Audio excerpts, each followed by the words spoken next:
shania shisha bai me ban men si ngala ai pi baro si ting im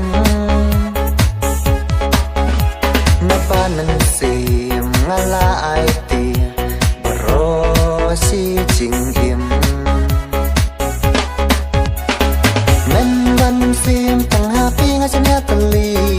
men ban sim tang happy ngala ai pi kumbanado ningkong kisi kumbanado ningkong kisi ngarukum ju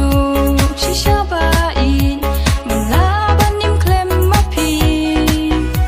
kanungat mang ngasno kenja bandon tang marway kanungat mang ngasno kenja bandon tang marway bandon tang marway Wat artatin bai janya wanam do jing kermen kipor kisni kilajan poi bapi bangan don lang kipor kisni kilajan poi bapi bangan don lang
Rukan saki jing i jang ngaya pi lawe jing i ngin ya ya lang chu ram i tang ba pi lawe jing i ngin ya ya lang chu ram i tang ba pi shisha bain nyalas ngotu bangam la shu manjngai men sim jong nga katrang kasliang bandan tang bat pi men sim jong nga katrang kasliang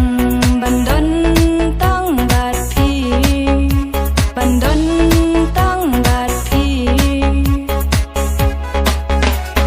men ban sim tang happy ngachnya tali men ban sim tang happy ngala ai pi kumbanado